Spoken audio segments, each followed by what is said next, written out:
Hi there.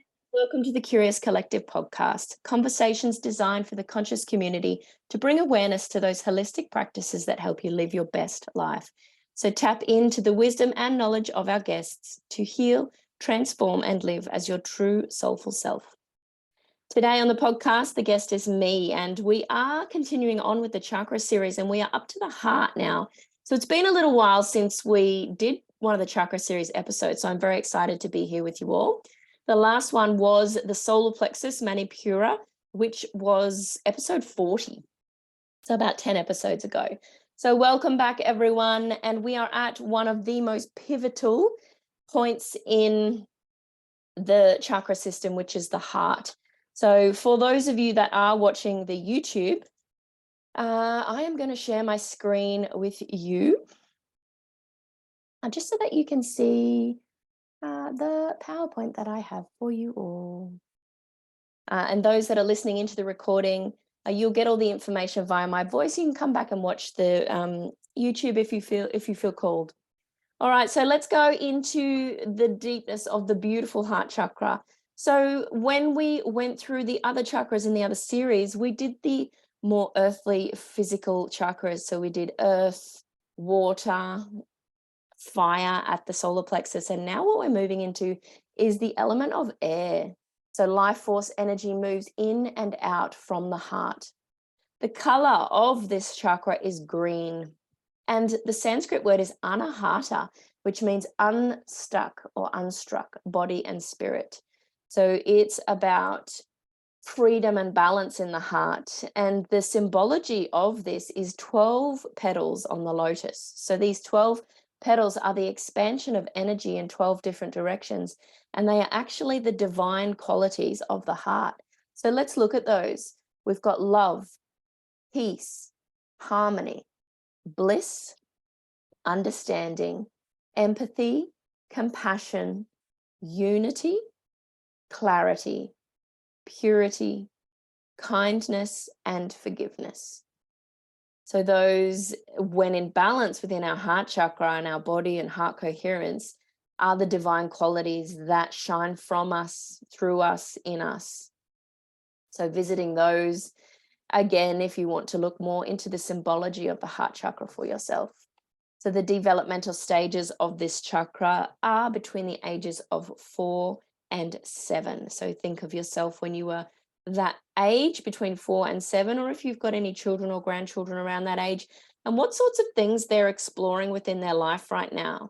What developmental stages are they in? Are they looking at self-acceptance within their social circles? Are they feeling acceptance for self?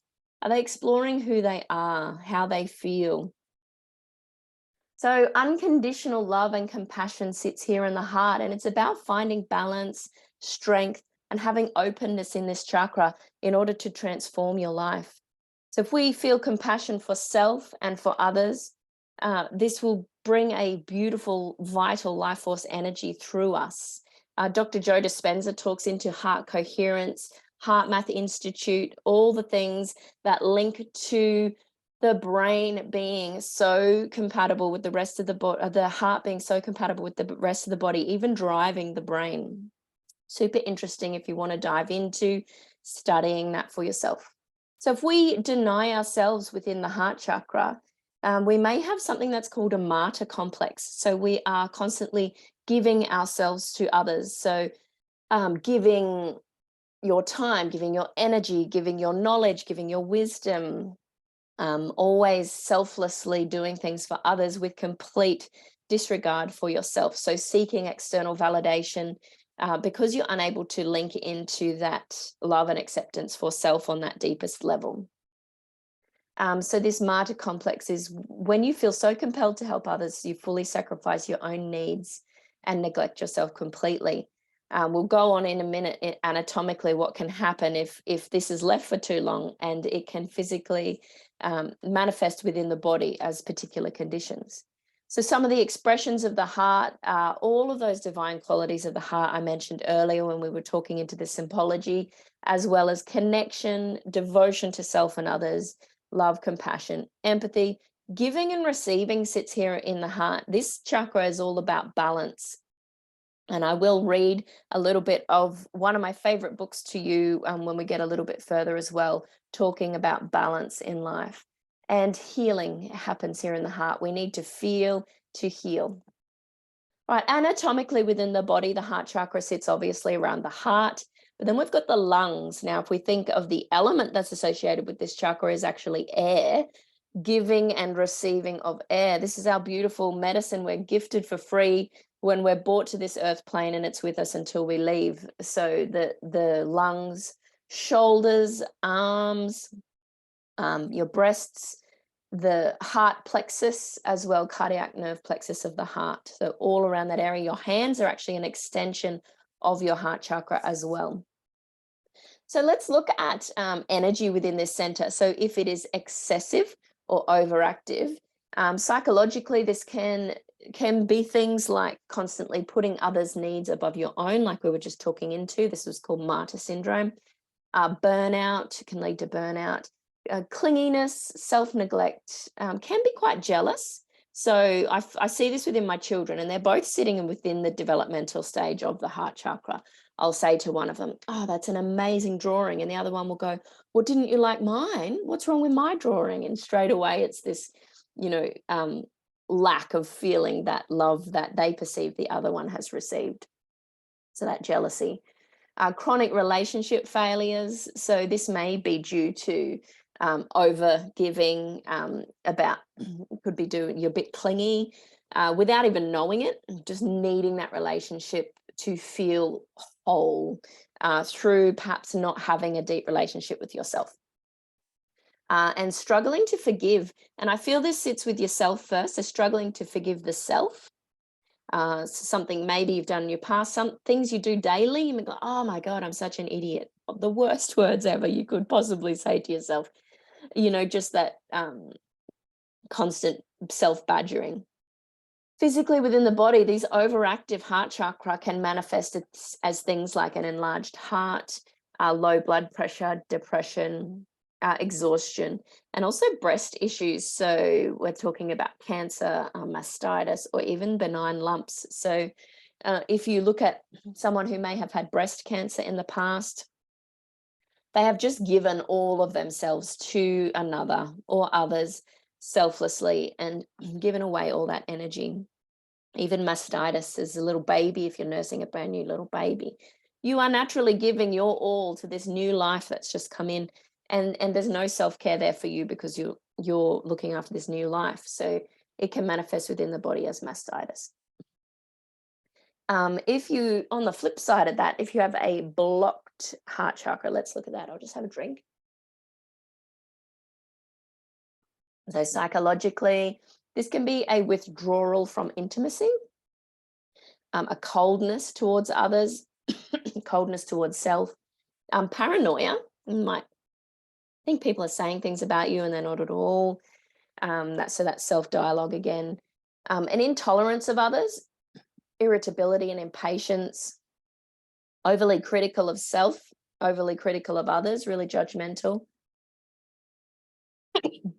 Lack of empathy and compassion for others. And because of this sort of blocking yourself off, little cage around the heart, you may feel quite lonely, unable to connect to self, unable to connect to others, and at times feel quite depressed. I think a lot of this was happening during the last couple of years with all that went on in the world. People were sort of locking themselves away and blocking themselves off and shutting their heart down. Blocked is quite common when, I'm sorry, tickle in the throat. Grief is the demon of the heart chakra. So if something quite significant has happened in someone's life that has caused the emotion of grief to block the heart like a stone, loss of a child, loss of a partner, loss of a loved one, even it doesn't have to be that significant. It can just be the loss of an identity. So say military, they've been in the military for a long, long time. They've loved their job. They've been great at it, and they've been medically discharged. There's that loss of identity of who am I now if I'm not that person I was in the service. So physically within the body, this can manifest as heart issues, angina. Just let me pause this for a second.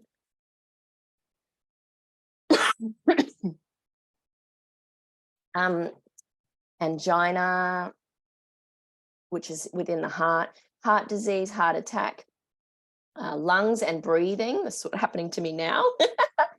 Asthma, shortness of breath, pleurisy. Pleurisy is an inflammation of the lining of the lung. So emphysema, the constant coughing that people get if they, you see it a lot in the elderly when they've smoked all their life. Immune system suppression and pain within the upper body. So shoulders, middle back, up the top there. That's what can happen physically within the body if the manifestation of the blocked heart chakra stays as well, and immobility and rigidness through that area as well. So let's take a nice big deep breath if you're listening in on the podcast, or even now if you're watching in through the nose, you're receiving, and blowing out through the mouth, giving of that air. If we think of rain, so when it's raining down, the clouds are giving the earth beautiful water, and the earth is receiving. And then the rain gets sucked back up into the clouds, and it's this cycle of giving and receiving again. It needs to happen in life all the time. And this is about balance, and balance is really, really important here in the heart chakra. I'm going to read a little bit of this book to you. And it says, the ancient symbol of the heart chakra is a lotus with 12 points. This represents the downward movement of spirit into matter and the upward liberation of matter into spirit, meeting in perfect balance in the heart. More than just a meeting, this is an interpenetration whose final goal is integration of spirit, mind, body, and soul. Since the heart chakra is the middle point of the system of 7 centers, balance is an essential principle at the level of integration. This implies to internal balance between various aspects of ourselves. So thinking about the mind and the body, the persona and the shadow, so ego and shadow, male and female, feminine and masculine balance. It also is balance with us and the outside world. Goodness me, sorry. So finding equilibrium within our lives, and that was taken from Eastern body, Western mind. All right, so balance within this chakra is, again, connecting in with those 12 divine qualities of the heart. Helps us feel connected to ourself and our surroundings. We feel quite happy and sincere, and integrity is there as well. So let's look at some ways to balance this chakra out. So gratitude, cherishing our life and appreciating your purpose, and accept its up and downs. So yeah, it's not good or bad, it just is. And everything happens in divine time as it's meant to. And sometimes it's super shitty, but that's just the way that it is. And we can't overly control it, or we just cause ourselves more grief, which again blocks down our heart. So practicing loving kindness, you might like to do if you are underactive in the heart. Practice some charity work. During meditation, it's really great to concentrate on the breath. Remember, the element for this one is air, giving and receiving. You can also concentrate on the heartbeat, if you can connect into that in peace and quietness. Spending time with children and embracing your own inner child is fantastic for the heart as well. Some mantras that we might like to link to this one is, I am worthy of love. My heart is open to receive love. I love myself for who I am and the potential within me. I am grateful for the love that is in my life. Some of the activities that we can do to help to balance out the heart chakra include deep breathing and breath work. If you've not done any of that, connect in with me.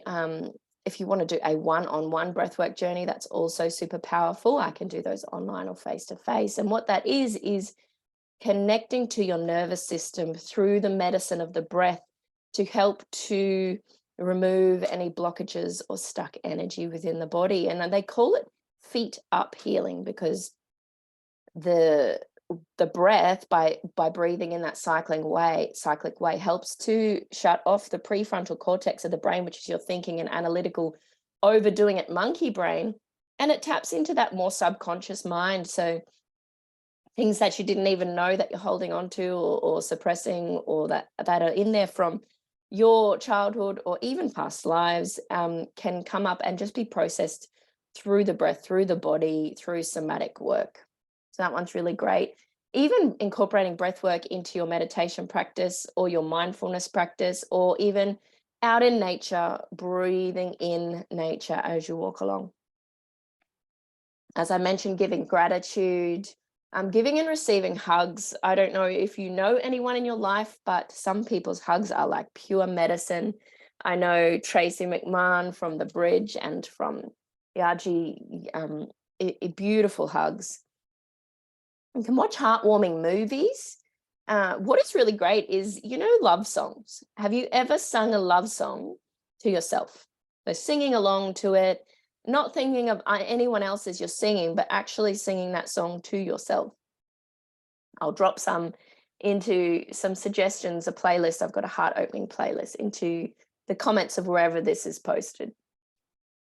Chest opening exercises. So really breathing through the body and opening up through the chest is good. Appreciation towards others. Climbing trees I've got on there.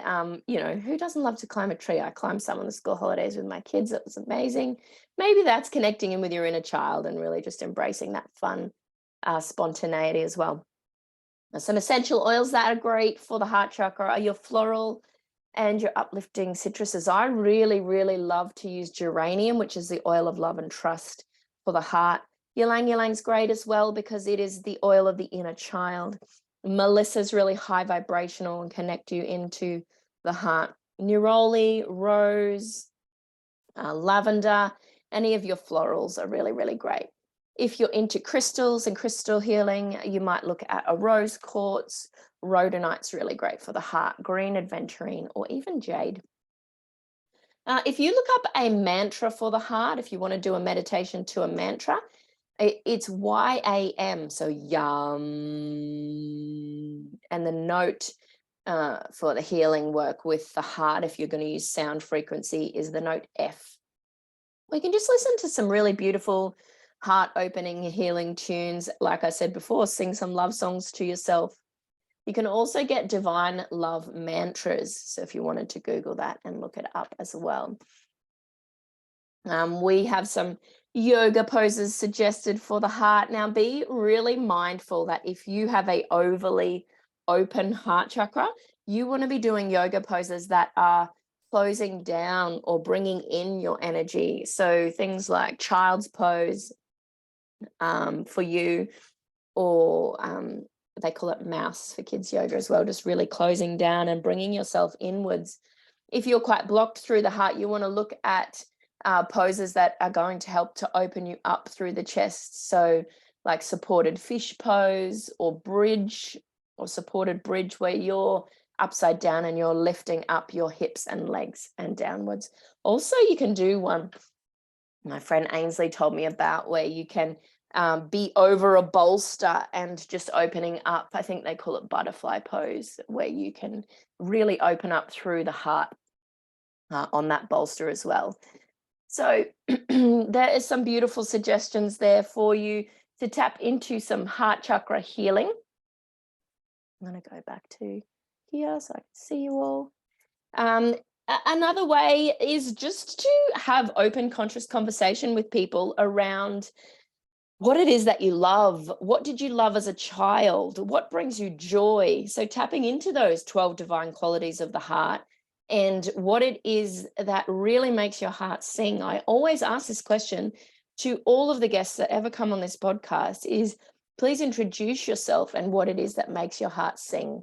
So I think it's so important to be able to really know what that is for ourselves, so that we can tap into that and harness that and bring that out. So you may feel, as I've been talking about overactive and underactive, that you have at times been in both, and that can happen because our energy fluctuates. If you're wanting to check in with your heart chakra and see what's going on for you, reach out to me and I can do an aura analysis and chakra scan for you and see what your subtle energy field is saying around your heart. Thank you podcast listeners, and I will see you next Chakra Series episode for the throat chakra.